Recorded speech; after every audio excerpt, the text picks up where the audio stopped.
भगवान ओगड़दानी, त्रिकालदर्शी, कैलाशी, अविनाशी शिव की करुणा से ये पवित्र पावन शिव महापुराण की कथा बेजापुर महाराष्ट्र की पवित्र धरा से आप और हम श्रवण करने के लिए बैठे हैं। कथा के मुख्य यजमान श्री जीवनलाल जी, रविंद्र कुमार जी संचेती, श्री विशाल जी संचेती, बेजापुर महाराष्ट्र, एवं कथा में विराजमान सभी बाबा देवादिदेव महादेव के शिव भक्त जो इस पवित्र पावन शिव महापुराण की कथा का लाभ ले रहे हैं। एक बार यजमान परिवार के लिए जोरदार ताली बजाकर उनका स्वागत, नंदन, अभिनंदन, जिन्होंने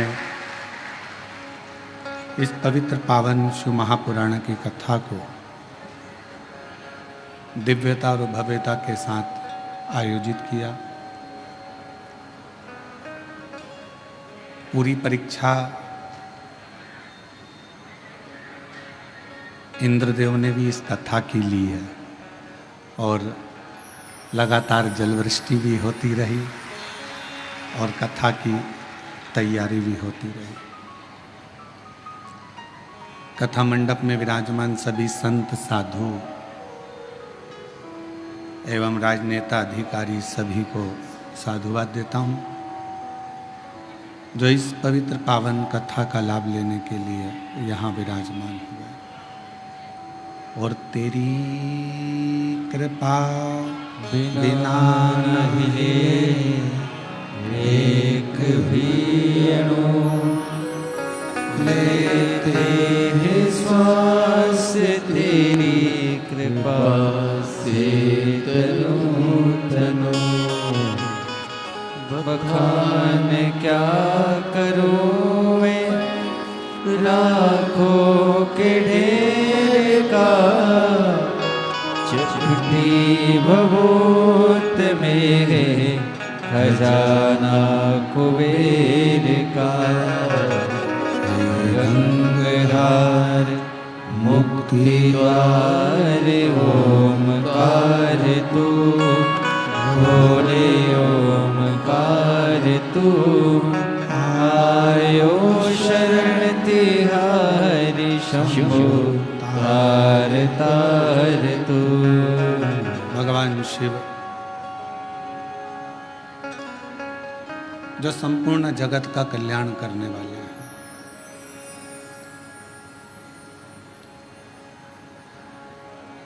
33 कोटि देवताओं में केवल एक देवादिदेव महादेव,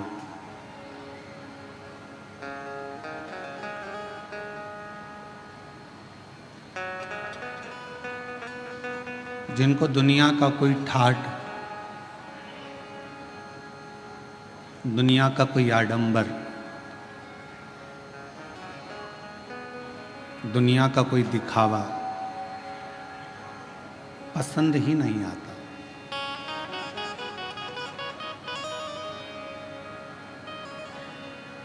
शिव जी को अगर प्रिय लगता है, भगवान शंकर को अगर प्रियता है, तो आपके मुख से निकले हुए एक सत्य वचन की,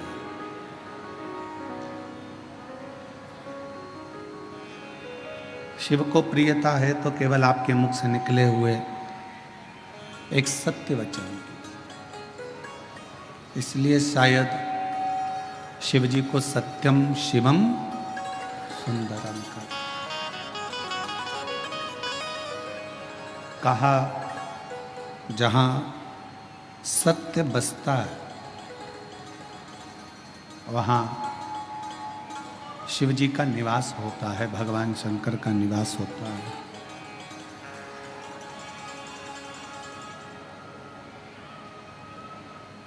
अर्थात शिव महापुराण की कथा कहती है कि सत्य में ही शिव है।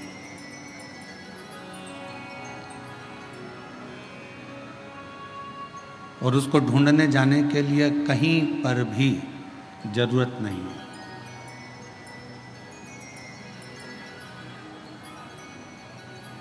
यदि आपको शंकर को ढूंढना है, शिव को ढूंढना है, तो आपको कहीं नहीं जाना। कुछ देर मौन होकर एकांत में आप शिव नाम को पुकारना प्रारंभ करो।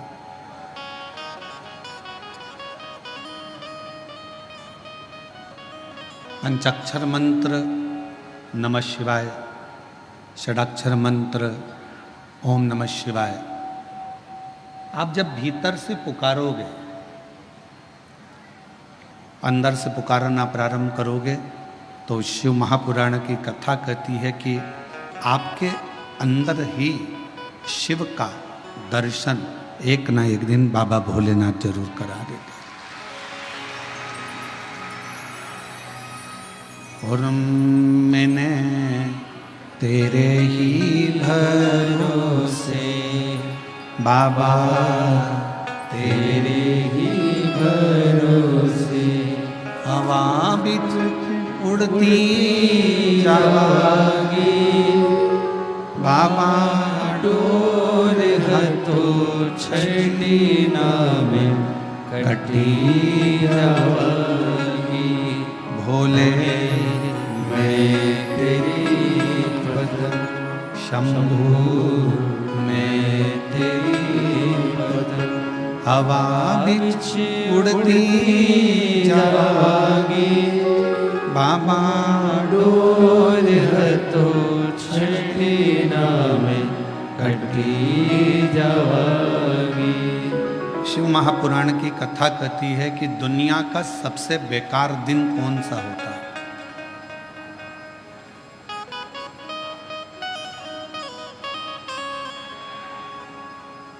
वो कौन सा दिन है जिस दिन को बेकार माना जाता है?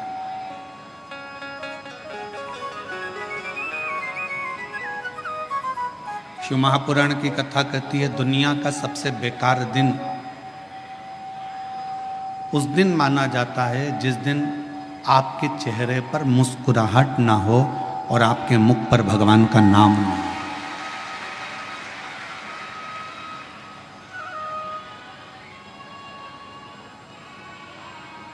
आप यदि मुस्कुरा रहे हो, आपके चेहरे पर हंसी है और भगवान का नाम है, आपके चेहरे पर प्रसन्नता है और भगवान का नाम है,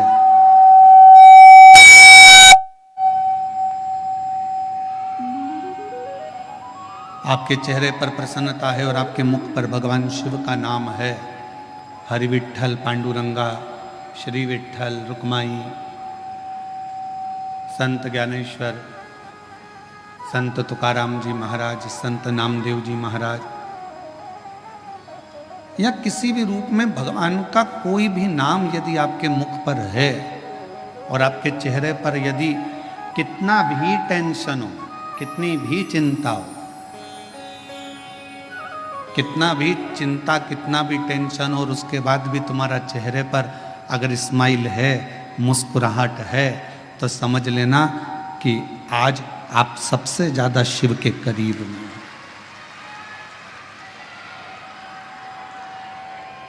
क्योंकि दिन ही बेकार वो माना गया है जिस दिन तुम्हारे चेहरे पर कोई मुस्कुराहट ना हो, कोई हंसी ना हो।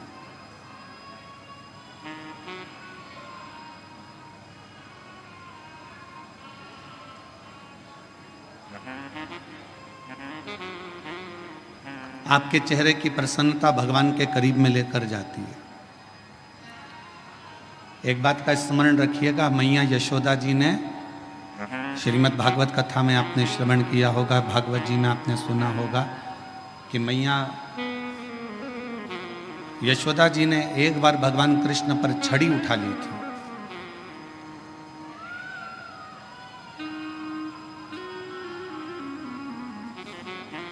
तब भगवान कृष्ण मैया यशोदा जी के पास में नहीं आए।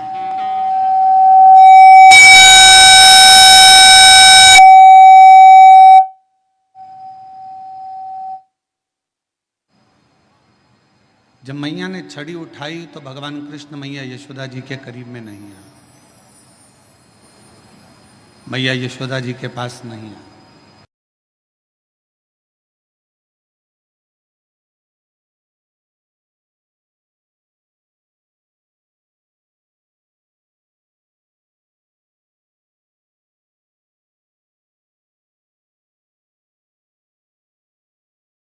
तेरे डमरू की धुन सुन के मैं काशी नगरी आई हूँ। तेरे डमरू की धुन सुन के दोनों हाथों से ताली से काशी नगरी आई हूँ। तेरे डमरू की धुन सुन के मैं काशी नगरी आई हूँ। तेरे डमरू की धुन सुन के मैं काशी नगरी आई हूँ। मैं काशी नगरी आई हूँ। मैं काशी नगरी आई हूँ। मैं काशी नगरी आई हूँ। बेटी विदाई के बाद अगर बेटी भी मायके आए और रोती रोती आए तो बाप को भी चिंता लगती है, बाप को चिंता व्यापती है, पिता को टेंशन रहता है।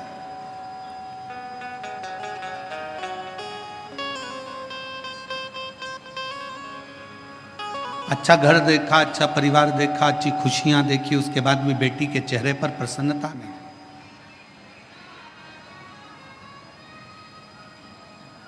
तो शिव के पास में जाओ, भगवान शंकर के करीब में जाओ, शिव जी के नजदीक में जाओ, देवादिदेव महादेव के पास में जाओ तो चेहरे पर थोड़ी सी प्रसन्नता। और तो और हमने शिव महापुराण की कथा के माध्यम से पहले भी आपको कहा, आप एक लोटा जल शिव जी को नहीं चढ़ा सकते। आप भगवान शंकर को अगर एक लोटा जल नहीं चढ़ा सकते, आप भगवान शंकर को बेलपत्र नहीं चढ़ा सकते, आप भगवान शंकर को अगर एक पुष्प भी समर्पित नहीं कर सकते, शंकर के मंदिर में भी नहीं जा सकते, शिव के मंदिर में भी अगर प्रवेश नहीं कर सकते, शंकर के मंदिर में भी, भगवान शिव के द्वार पर मंदिर में भी अगर नहीं जा सकते, तो पहले भी कथा में कहा, फिर कह रहे हैं बेजापुर की इस पवित्र भूमि पर कि शिव के मंदिर भी ना जा सको तो शंकर के मंदिर के सामने से जब निकलो तो थोड़ा सा मुस्कुरा कर निकल जाना, तो भी शिव करुणा कर देते हैं, शिव कृपा कर। थोड़ा सा मुस्कुरा कर निकले, थोड़ा सा मुस्कुरा कर निकलोगे तो भी भगवान शिव करुणा कर देते हैं, कृपा कर देते हैं, दया कर देते हैं।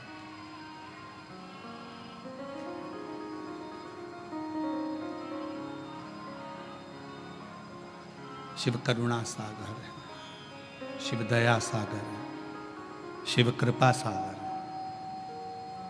और शंभु शरणे पड़े मांगो घड़ी रे घड़ी, दुख काटो दया करी निदर्शन आपो।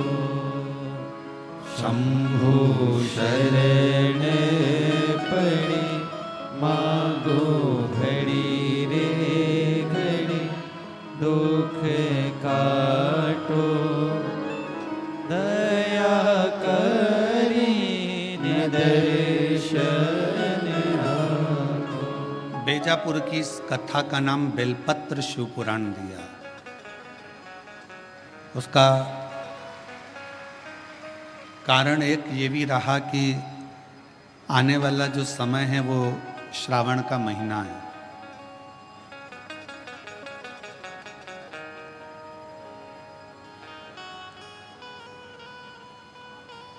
आने वाला जो समय है वो श्रावण का महीना है और श्रावण के महीने में जब आप और हम प्रवेश करें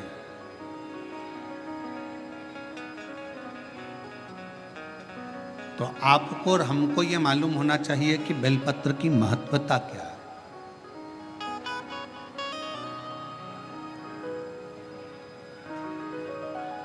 संचेती परिवार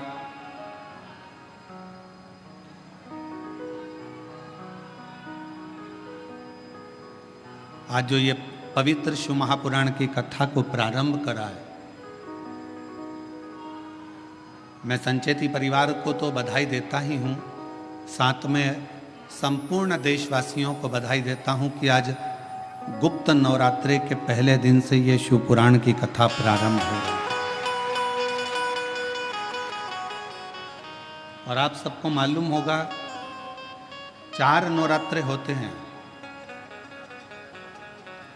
उन 4 नवरात्रे में 2 नवरात्रे गुप्त माने गए और उसमें भी जो आषाढ़ महीने का जो नवरात्रा आता है, जो आज से प्रारंभ हुआ है, कहते हैं अगर कोई स्थिर होकर एकांत में बैठकर भगवान शंकर के नाम का मात्र संबोधन श्रवण कर लेता है, सुन ले, गुनगुना ले, शिव को याद कर ले, तो कहते हैं शिव और शक्ति की दोनों की कृपा उसके ऊपर बनी ही रहती है।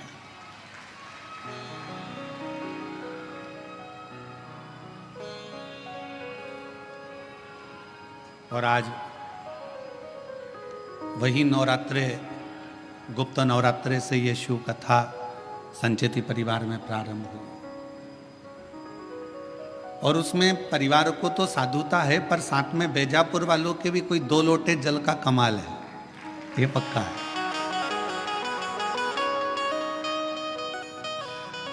हम जब कल विशाल जी के घर पहुंचे तो वहां पर माता जी कह रही थी विशाल जी की कि गुरु जी 25 साल से शंकर जी की आराधना कर रही हूं और उसका फल आज प्राप्त हुआ है। हम आपको धन्यवाद देते हैं माता जी, बहुत बहुत साधुता है। पुण्य है आपके ससुर के, सास के, और पुण्य है आपके पूर्वजों के, आपके, जो ये पवित्र शिव महापुराण की कथा आपके माध्यम से ये संपूर्ण बेजापुर वालों को श्रवण करने का सौभाग्य है।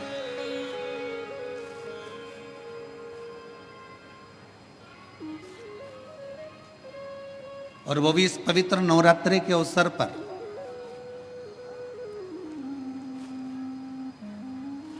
एक बेलपत्र के वृक्ष की महत्वता शिव महापुराण के प्रारंभ ही बता देता है।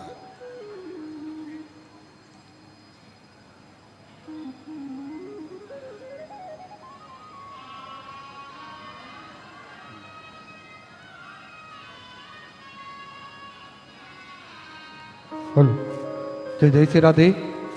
बड़े ही हर्ष का विषय है, हमारे बीच में राजस्थान शासन से राज्यपाल महामहिम श्री हरि भाऊ जी बागड़े नाना जी हमारे बीच में पधारे। एक बार जोरदार ताली बजाकर स्वागत करें।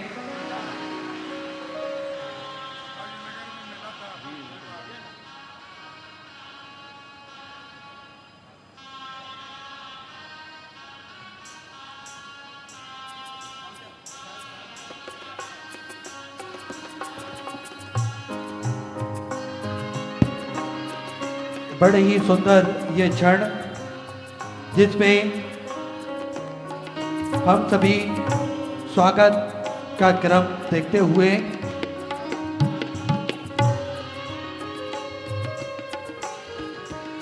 हमारे बीच में राजस्थान सरकार राज्यपाल महोदय महामहिम श्री हरिभाऊ जी बांगड़े साहब नाना जी पधारे हैं। एक बार जोरदार ताली बजाकर उनका स्वागत, वंदन, अभिनंदन। मैं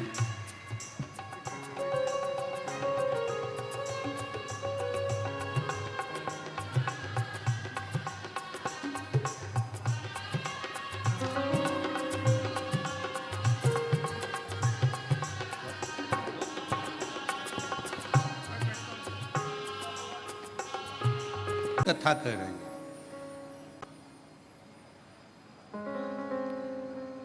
भगवान शंकर का संवाद कहो।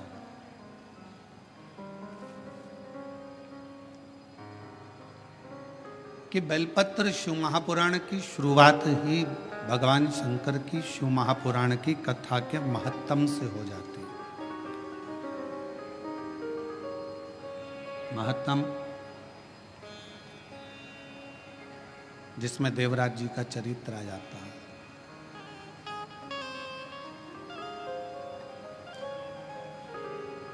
और वो देवराज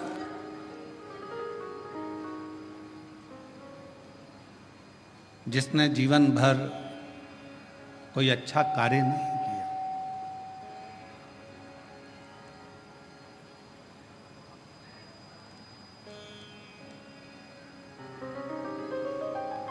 वो देवराज जिसने श्रेष्ठ कोई कर्म नहीं करा,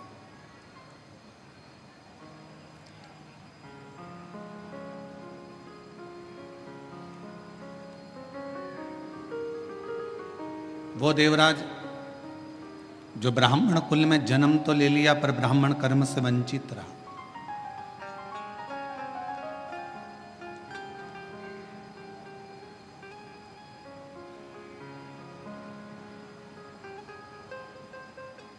और ब्राह्मण कर्म करना जब तक वो परमात्मा की कृपा ना हो, शिव महापुराण की कथा कहती है कि मानव की देह प्राप्त कर लेना तो सरल है, पर मानव देह प्राप्त करने के बाद इसको भगवान की भक्ति में लगाना ये बहुत कठिन है।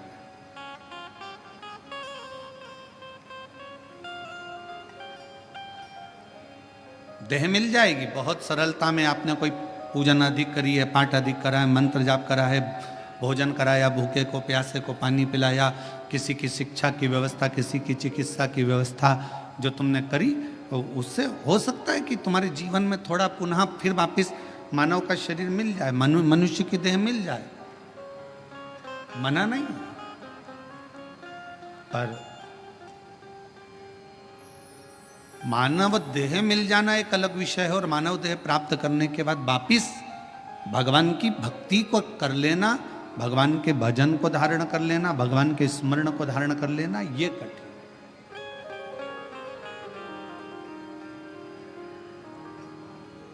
बेजापुर की मेरी जीजियों, बेजापुर के मेरे जीजाओं, मेरी बेटियों, बेटाओं, मेरी माताओं, मेरे भाई, पिता तुल्य पूर्वजों के रूप में स्वयं पिता तुल्य विराजमान सभी बुजुर्ग भाई बहन से भी निवेदन करूंगा कि अगर मनुष्य देह मिली है, मानव का शरीर मिली, आप 24 घंटे भगवान का भजन ना कर सकते हो मत करो। कोई जरूरी नहीं है कि आप 24 घंटे भगवान का नाम लेंगे।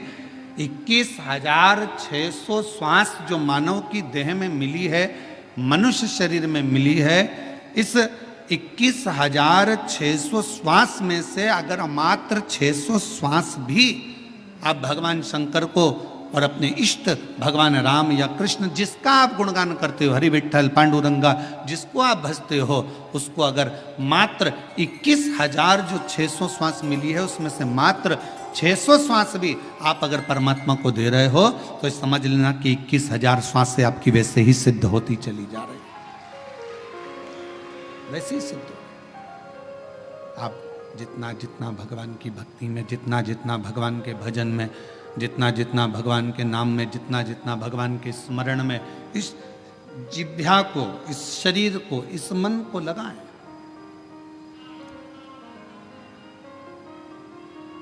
करो कोई अच्छा कर्म जीवन में। और फिर निवेदन है कि मत बुरे कर्म कर बंदे, वरना पछताएगा, भगवान बच नहीं पाएगा, तू बच नहीं पाएगा। अरे ओ अज्ञानी मत कर नादानी, अरे ओ अज्ञानी मत कर नादानी। तेरे कर्म का फल भी तू ही पाएगा, जैसा किया तूने तेरे आगे आएगा। मत बुरे कर्म कर बंदे, वरना पछताएगा। भगवान की आंखों से तू बच नहीं पाएगा, तू बच नहीं पाएगा। अरे ओ अज्ञानी मत कर नादानी। रहो परिवार में, कुटुंब में, नातों में, रिश्तों में। कोई तुमसे कह दे कि तुम अपना घर छोड़ दो तो कह देना सीवर वाले महाराज ने मना करा, मैं अपना घर नहीं छोड़ सकती। कोई तुमसे कह दे कि तीर्थ में जाकर बैठ जाओ तो मना कर देना, हमारे बस की बात नहीं है तीर्थ में बैठना।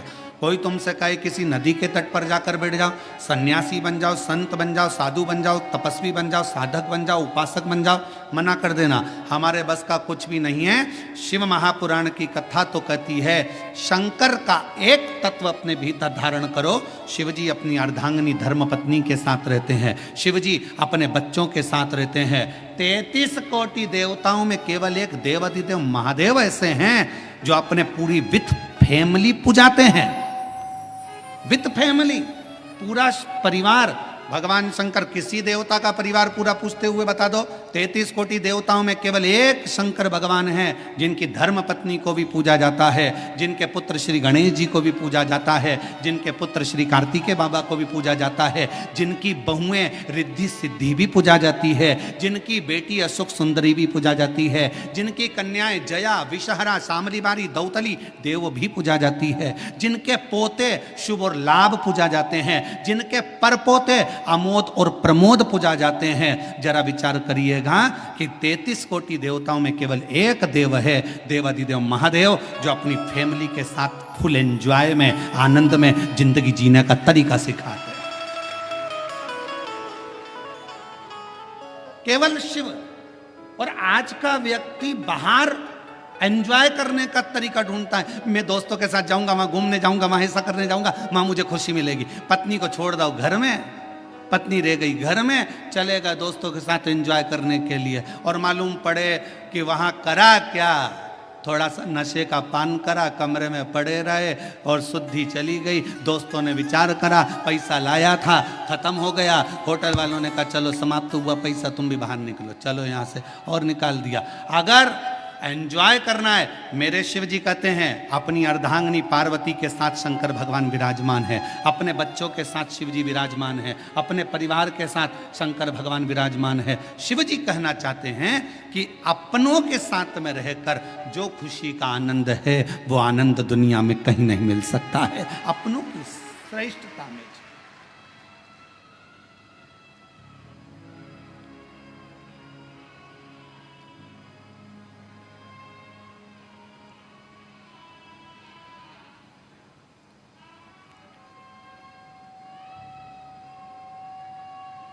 कल हमको बड़ा अच्छा लगा। हम संचेती परिवार में जब आए तो हमने पूछा ये सब लोग जो खड़े हैं कौन है, तो कहा विशाल जी बोल रहे थे ये काका जी हैं, ये काकी जी हैं हमारे। अच्छा, ये हमारे ये हैं, ये हमारे वो हैं। अच्छा, हमें समझ में इतनी प्रसन्नता हो रही थी कि बताओ पूरा परिवार एक जगह पर, और उसमें भी भगवान की अविरल भक्ति और शिव महापुराण की कथा और बेजापुर का क्षेत्र, ये जीवन का एक आनंद प्रदान करने वाला, एक सुख देने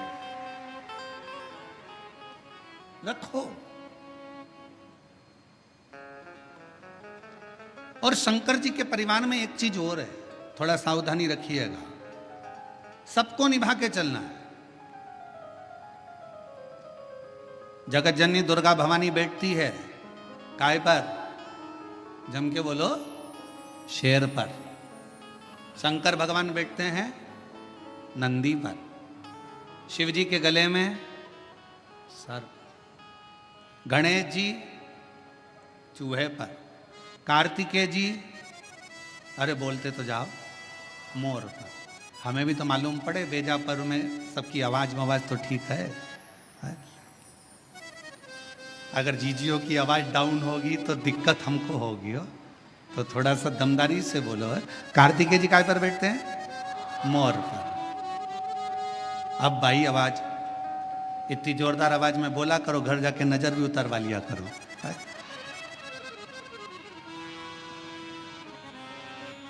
सब बैठे, शिव जी नंदी पर है, मां जगतजननी दुर्गा भवानी शेर पर है। शेर नंदी को नहीं छोड़े अगर समय मिल जाए तो, सर्प चूहे को नहीं छोड़े, मोर सर्प को नहीं छोड़े, सब दुश्मन।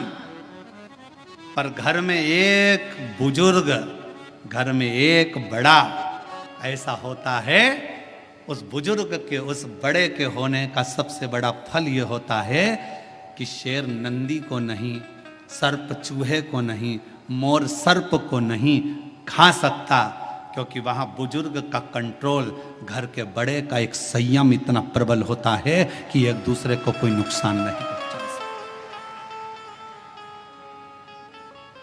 कोई नुकसान नहीं। हम नुकसान कब भोगते हैं? शिव महापुराण की कथा में बीड़ में एक बात कही थी, जब अपने घर के लोगों की बात, अपने माता पिता की बात, अपने घर के बुजुर्गों की बात जब आपको बुरी लगने लगे और बाहर के लोगों की बात आपको अच्छी लगने लगे, तो समझ लेना कि तुम्हारे विनाश का समय आ गया, ये निश्चित है। घर के लोगों की बात, माँ ने कुछ कहा तुम्हें बुरा लग गया, पिताजी ने कुछ कहा तुम्हें बुरा लग गया, काका जी कुछ बोले तुम्हें बुरा लग गया, ताऊ कुछ बोले तुम्हें बुरा लग गया। घर के लोगों की बात जब तुम्हें बुरी लगने लगे और बाहर के दोस्त बोल रहे हैं, सहेली बोल रही है, बेस्ट फ्रेंड बोल रही है, तो तुम्हें अच्छा लग रहा है, समझ लेना कि तुम्हारा विनाश का समय निश्चित आ गया है। शिव पुराण कहती है कि जब जब मेरे भोलेनाथ, जब जब मेरे शंकर, जब जब मेरे करुणा सागर, जब जब मेरे शिव, जब जब मेरे भगवान भोलेनाथ अपने बच्चों को भटकता हुआ देखते थे, तब तब मेरे शिव कुछ ना कुछ कहने के लिए आतुर हो जाते थे। शिव की आतुरता रहती, शंकर की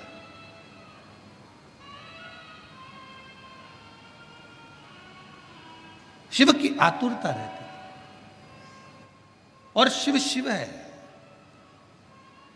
जब घर के बुजुर्ग, घर के बड़े, और कितना सुंदर संवाद आया है, देखिए शिव महापुराण में देवराज नाम के ब्राह्मण का संवाद आया। देवराज नाम के ब्राह्मण का जो चरित्र वर्णन किया गया, उस संवाद में कहा गया, शिव जी की कथा चल रही है, देवराज ब्राह्मण के घर में जन्म लेने वाला एक बालक है।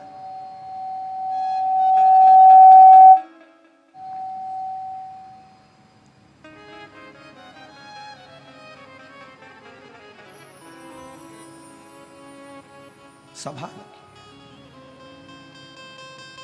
और शंकर जी की कथा चल रही है, और ब्राह्मण के घर में जन्म लेने वाला वो देवराज, जिसने कभी जीवन में कभी भगवान का भजन नहीं किया, जिसने कभी जीवन में स्मरण नहीं किया, मंत्र जाप नहीं किया, नाम जाप नहीं किया, नाम स्मरण नहीं किया, वो देवराज जो कभी भगवान की भक्ति से जुड़ा ही नहीं, कभी भगवान के भजन से जुड़ा ही नहीं, वो देवराज चोरी का धन लेकर शिवालय में पहुंच गया। ब्राह्मण जी कथा सुना रहे थे शिव पुराण की, कोई नहीं था, कोई नहीं, मंदिर सुना।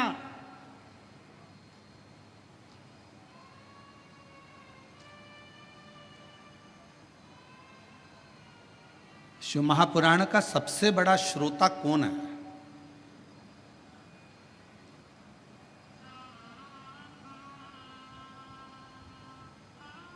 उत्तर दो जल्दी से, बीजापुर की जी जी जी जाऊं।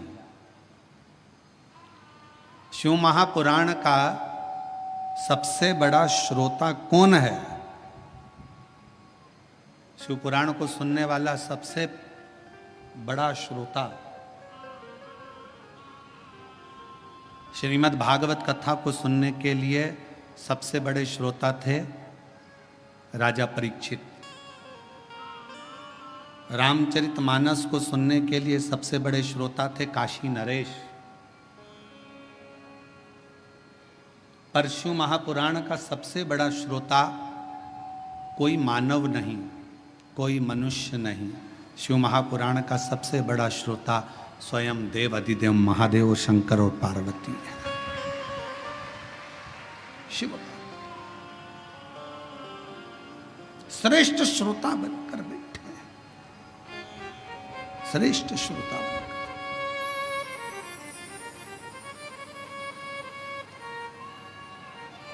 और चित्त भगवान शिव का।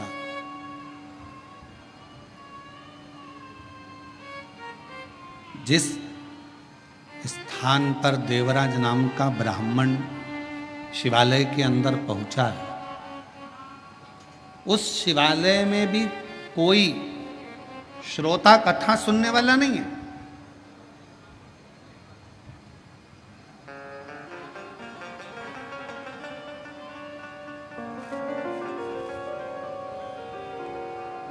और यदि आप लोगों ने कोरोना महामारी में अगर इस शिव पुराण की कथा को ऑनलाइन सुना होगा टीवी पर, तो आपने उस समय पर भी देखा होगा, उस समय पर भी श्रवण करा होगा कि कोरोना महामारी के समय पर केवल शिव महापुराण की कथा चल रही थी और पूरा प्रांगण पूरा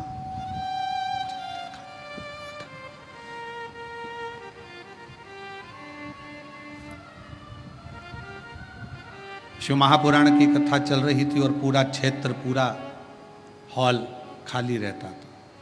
कौन सुन रहा? देवराज नाम का ब्राह्मण भगवान शंकर के मंदिर में चोरी का धन लेकर पहुंचा। शरीर में ताप हो रहा है, शरीर में कष्ट हो रहा है, तपन हो रही है, बुखार आ रहा है, शरीर तप रहा है। ये शिव महापुराण का महत्तम कर रहा है और चोरी का धन उसके पास में। और उस चोरी के धन में सबसे मूल था रानी के गले का हार, जिसको मंगवाने वाला कोई दूसरा नहीं था।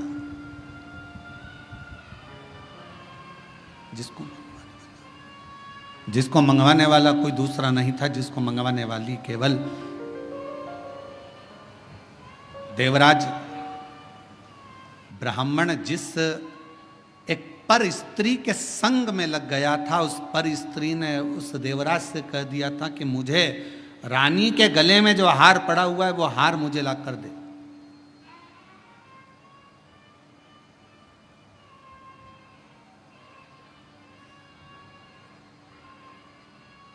और देवराज उस स्त्री के कहने पर चोरी करने चले गया, धन हार चुरा कर लेकर आ गया, शिव जी के मंदिर में पहुंच गया। शंकर जी के चोरी का धन उसके पास में रखा हुआ था, चोरी का धन उसके पास में रखा हुआ था। कथा कोई नहीं मंदिर के अंदर, केवल शंकर का शिवलिंग, नंदी और देवराज। कथा करने वाला कथा कर रहा है।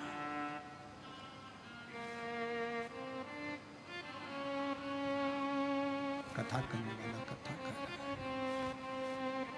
केवल एक ब्राह्मण बैठा है, कथा बाच रहा है, मंदिर में कोई भी नहीं। यहां तक शिव महापुराण की कथा कर रही है, जिस मंदिर में शिव पुराण की कथा देवराज चोरी का धन लेकर, जिस शंभु चोरी का धन लेकर देवराज जिस मंदिर में पहुंचा था, वहां पर जहां पर एक ब्राह्मण कथा कर रहा था, वहां पुजारी तक नहीं था।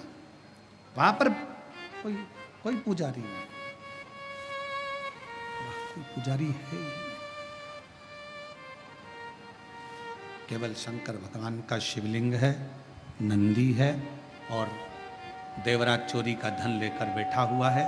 एक ब्राह्मण शिव महापुराण कथा का वाचन कर रहा है, कोई श्रोता में नहीं।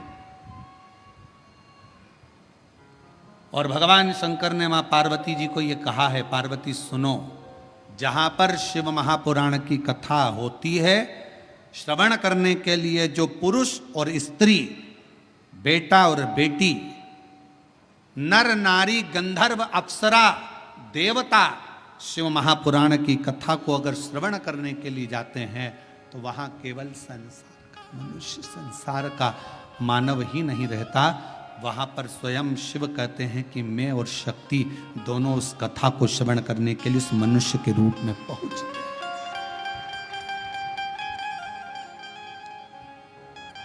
उस कथा को श्रवण करने के लिए मनुष्य के रूप में पहुंच जाते हैं, मनुष्य के, मानव के।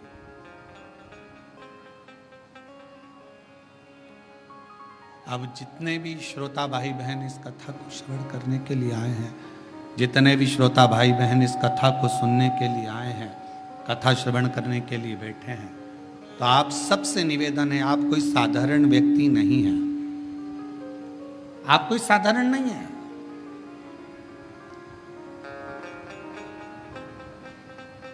आप मेरे शिव का एक अंश स्वरूप हो, शिव का एक प्रतिबिंब स्वरूप हो। और शिवोहम शिव महापुराण की कथा जो इससे पहले निकुंभ छत्तीसगढ़ में करी, उसमें बताया था शिवोहम का मतलब ही यही है कि शिव आपके अंदर है। केवल आपका भजन, आपका कीर्तन, आपका मंत्र जाप, आपका स्मरण, आपका नाम जाप शंकर को भीतर से प्रकट कर ले, भीतर से प्रकट कर। और महाराज हर पल हर घड़ी शिव तुम्हारे साथ, हर पल।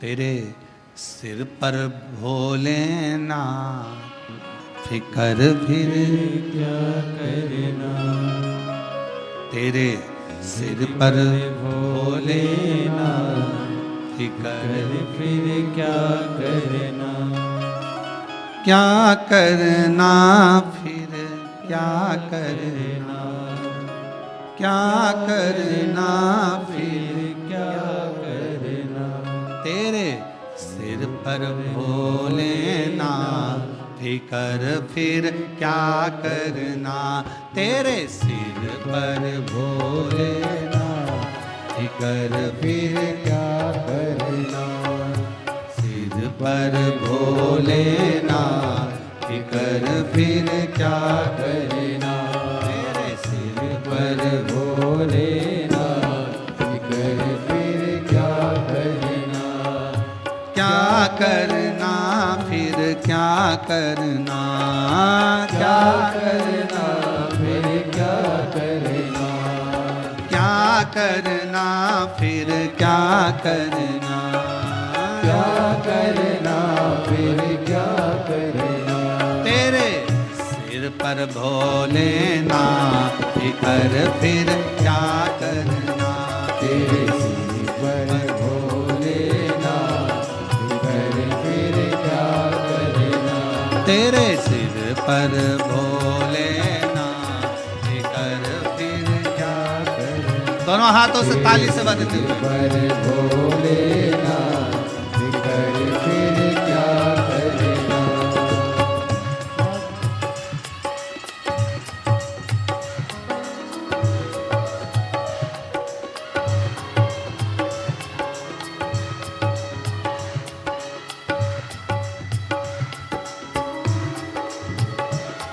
राधे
भोले बाबा गौरा मैया, भोले बाबा गौरा मैया, ओ पितु भोले बाबा गौरा मैया, पितु भोले बाबा गौरा मैया, फिर क्यों परेशान हो भैया, फिर क्यों परेशान हो भैया, फिर क्यों परेशान हो भैया, फिर क्यों परेशान हो भैया, तेरे निकले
जन शिव कथा सत्संगी, जो जन शिव कथा सत्संगी, कथा सेवा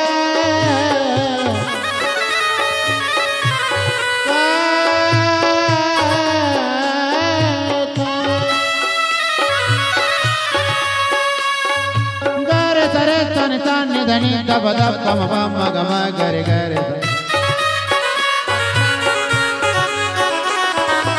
जगह बन चाचा जगह बन चाचा जो जन शिव कथा सत्संगी, जो जन शिव कथा सत्संगी, जिनके सहायक श्री बजरंगी, जिनके सहायक श्री बजरंगी, ओ जिनके सहायक श्री बजरंगी, जिनके सहायक श्री बजरंगी, अतुलित बल तेरा कर फिर क्या करना, अतुलित बल तेरा कर फिर क्या करना, वो क्या करना क्या करना, कर फिर क्या करना, क्या करना क्या करना, कर फिर क्या करना, फिर कर फिर क्या करना, तेरे सिर पर भोलेनाथ, कर फिर क्या करना।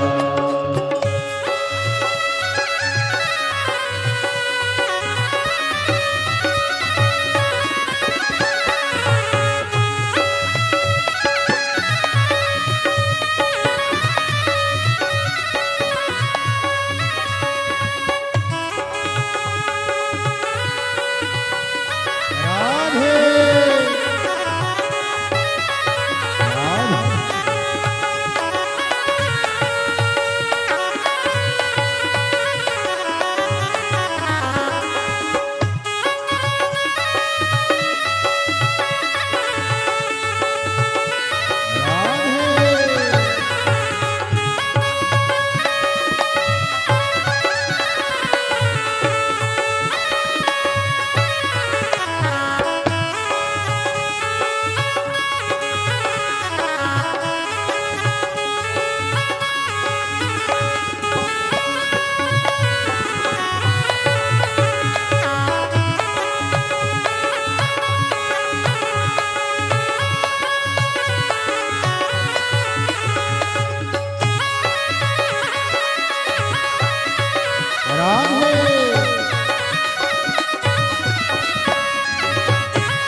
गुरुदेव नया भरोसा, अब गुरुदेव नहा भरोसा, गुरुदेव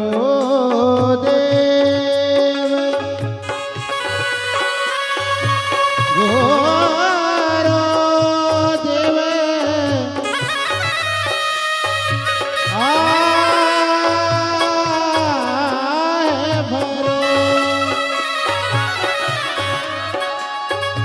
अब गुरुदेव न आह भरोसा, अब गुरुदेव नहा भरोसा, अब गुरुदेव न आह भरोसा, अब गुरुदेव नहा भरोसा, नहीं व्यर्थ पर वाह करो, नहीं व्यर्थ परवाह करो, नहीं व्यर्थ पर वाह करो, नहीं व्यर्थ परवाह करो, तुम रटो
जहाँ जगह मिले वहाँ बैठकर भगवान शंकर से अपने मन का भाव कहो, हृदय से प्रार्थना करो, विनय करो, निवेदन करो।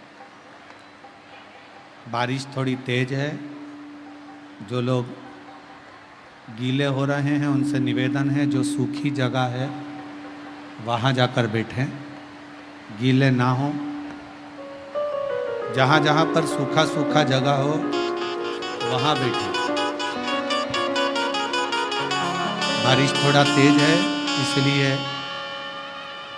जो लोग गीली हो रहे हैं या गीली जगह में बैठे उनसे निवेदन है, सूखी जगह बहुत है, आप लोग वहाँ जाकर बैठे और कथा का लाभ। सभी लोग साथ, साउंड सेट करो बाबा। सभी लोग साथ में भगवान शिव से मन से भाव से प्रार्थना करिए, विनय करिए, निवेदन करिए। साथ में प्रार्थना करेंगे, जिनको आता है वो साथ में बोलेंगे और विनय करेंगे।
शिव महापुराण की कथा वर्णन करते शिवालय में कोई नहीं, केवल एक शिवलिंग है, नंदी है और कथा वाचने वाला एक ब्राह्मण चोरी कर कर धन लाया हुआ वो देव।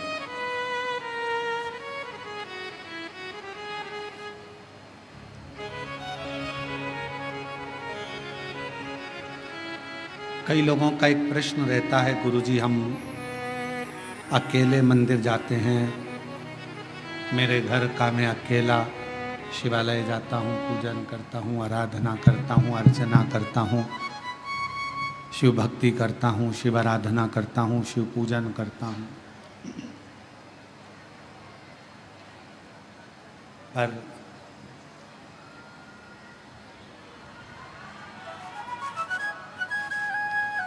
शिव महापुराण की कथा कहती है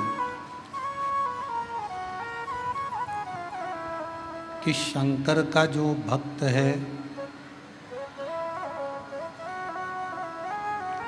शिव की जो आराधना करने वाला है, शंकर की जो स्तुति करने वाला है, वो जीवन में कभी अकेला नहीं रहता।